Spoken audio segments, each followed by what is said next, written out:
Esto casi no se sabe, pero la educación pública, gratuita y obligatoria fue inventada en algún momento de la historia.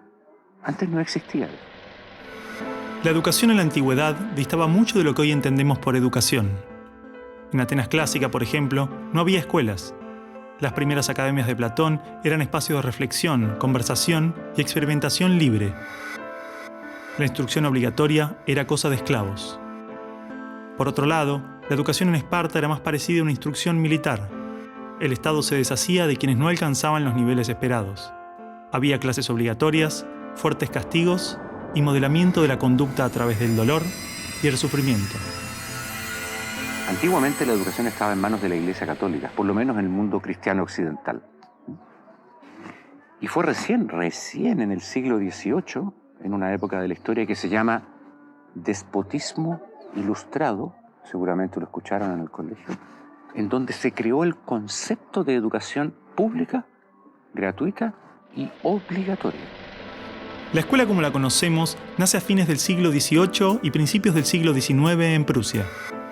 Con el fin de evitar las revoluciones que sucedían en Francia, los monarcas incluyeron algunos principios de la Ilustración para satisfacer al pueblo, pero manteniendo el régimen absolutista. La escuela prusiana se basaba en una fuerte división de clases y castas.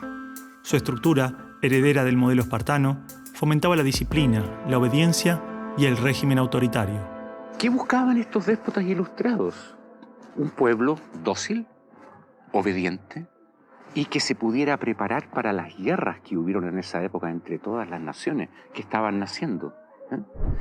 Por ejemplo, Catalina la Grande de Rusia llamó a los enciclopedistas franceses a preparar esto mismo. Diderot, uno de los más famosos, estuvo allí para armar este paquete, ¿sí?, formador, no de ciudadanos, sino que de obedientes súbditos de estos estados. Las noticias del exitoso modelo educativo viajaron rápido, y en pocos años, educadores de América y Europa visitaban Prusia para capacitarse. Con el paso del tiempo, el modelo se expandió a nivel internacional. Muchos países importaron la escuela moderna con el discurso del acceso a la educación para todos, elevando la bandera de la igualdad, cuando justamente la esencia misma del sistema provenía del despotismo, buscando perpetuar los modelos elitistas y la división de clases.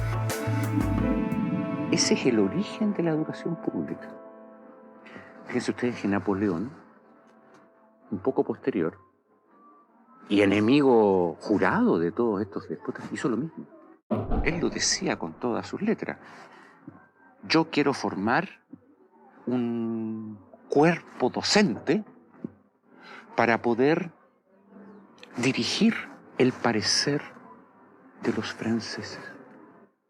¿Se entiende? Él lo tiene claro. Y eso opera, se sepa o no se sepa, hasta el día de hoy. La escuela nace en un mundo positivista regido por una economía industrial. Por lo tanto, busca obtener los mayores resultados observables con el menor esfuerzo e inversión posible, aplicando fórmulas científicas y leyes generales. La escuela era la respuesta ideal a la necesidad de trabajadores, y los mismos empresarios industriales del siglo XIX fueron quienes financiaron la escolarización obligatoria a través de sus fundaciones. ¿Dónde coloco los hijos de estas personas para que puedan trabajar? ¿Cómo educamos en que aprendan a leer? ¿Cómo creamos obreros inteligentes?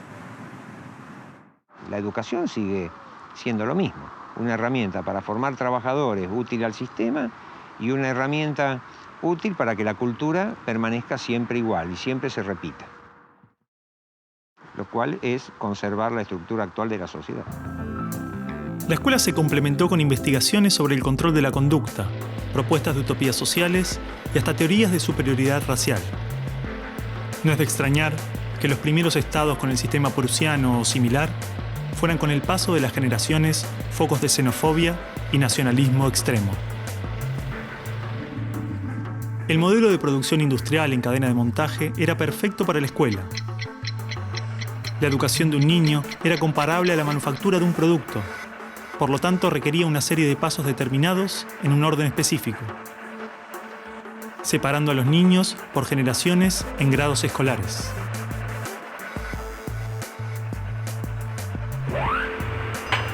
Y en cada una de estas etapas trabajaría sobre determinados elementos, contenidos que asegurarían el éxito, pensados minuciosamente por un experto.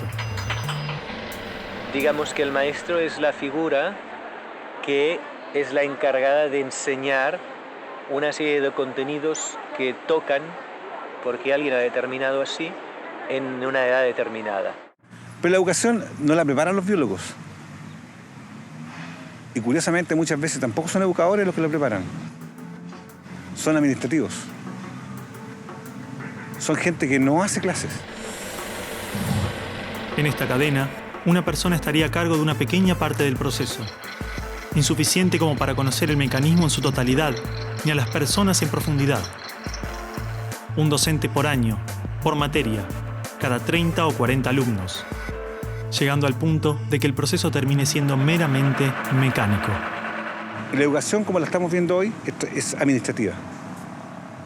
Hay alumnos que llegan, profesores que hacen clase, alumnos que se van, profesores que se van y al día siguiente se repite el ciclo. Un profesor estatal es un funcionario en que la autoridad le dice: usted tiene que enseñar esto y de esta forma. Porque hay que repetírselo a demasiados niños con un profesor de demasiadas horas de clase y con pocas horas de atención de alumnos en forma privada. Entonces va a dirigir siempre a un grupo colectivo. Porque evidentemente si tengo 30 niños, no puedo pretender que todos los 30 niños quieran hacer lo mismo al mismo tiempo. Este sistema de cadena de montaje, que nace con el taylorismo, fue aplicado tanto en la industria, la escuela y el ejército de diferentes países y culturas de Occidente. Hasta hace pocas décadas la escuela tenía estas cosas de cuartel y de asilo. Incluso el recreo termina con un timbre anónimo, no humano, que indica a los niños que deben adiestrarse poco a poco para pararse en una determinada baldosa detrás de determinada cabeza para formar una fila, generalmente de menor a mayor. Durante los últimos siglos, hemos construido nuestras escuelas a imagen y semejanza de las prisiones y las fábricas, priorizando el cumplimiento de las reglas, el control social. La escuela se pensó como una fábrica de ciudadanos obedientes, consumistas y eficaces, donde poco a poco las personas se convierten en números, calificaciones y estadísticas. Las exigencias y presiones del sistema terminan deshumanizándonos a todos, porque van más allá de los maestros, directivos o inspectores escolares. Están considerados grupos homogéneos, con contenidos homogéneos que tienen que obtener resultados parejos. Que todos tenemos que saber lo mismo. A pesar de que los adultos no sabemos todo lo mismo, a pesar de que no nos dedicamos todo a lo mismo, en las escuelas todos tienen que querer hacer lo mismo y hacerlo igualmente bien. Entonces la escuela tiene poca capacidad de responder a las necesidades individuales, porque la escuela instruye. Es un centro de instrucción y es lo que hace. El que no aprende, se queda. Esa es la realidad. Esto de alguna manera ya implica que el sistema educativo es un sistema de exclusión social. Selecciona el tipo de personas que estarán llegando a la universidad para llegar a formar parte de una serie de élite que domina pues, las empresas que dominan los sistemas de producción, económico, de comunicación, etc. Y otro tipo de personas para las cuales la escuela no es suficientemente adecuada, que están destinadas a otro tipo de trabajo más precario, porque no dispondrán de los títulos para hacer esto. El sistema y los estados no les preocupa eso. No, honestamente, no les preocupa el ser humano como persona, como individuo. Y en esos términos, toda educación que busque otra cosa tiene que ser prohibida. La realidad es que la esencia de la escuela prusiana está inmersa en la estructura misma de nuestra escuela. Los test estandarizados, la división de edades, las clases obligatorias, las currículas desvinculadas de la realidad, el sistema de calificaciones, las presiones sobre los maestros y niños, el sistema de premios y castigos, los horarios estrictos, el encierro y la separación de la comunidad, la estructura verticalista. Todo esto sigue siendo parte de las escuelas del siglo XXI. La escuela está cerrada al mundo exterior. Te explicaba el título de mi libro, del mapa escolar al territorio educativo, para indicar esa fábula del cartógrafo que cuenta Borges, que empieza a ser un mapa de un territorio determinado y se entusiasma de hacerlo lo más perfecto posible. El mapa termina reemplazando al territorio. Entonces hoy día la escuela se enclaustró, se metió dentro del mapa. ¿Qué es lo que enseña? Verdades que están en el mapa, no en el territorio. Escuela no es sinónimo de educación. La escuela podrá ser un viejo mapa a la sabiduría, pero la educación es el territorio donde todo el aprendizaje sucede.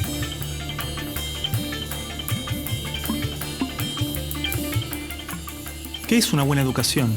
¿Lograr que la mayor cantidad de niños atraviesen los estándares de calidad? ¿Que obtengan herramientas y conocimientos que no les interesan para superar barreras que otros les imponen?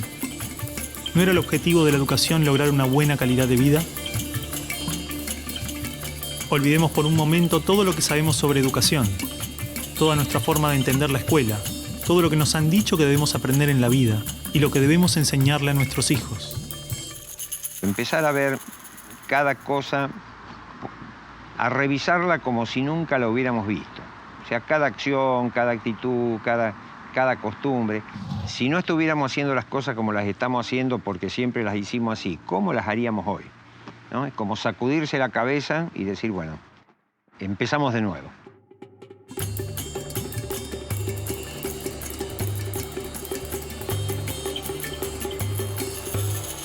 Empecemos de nuevo.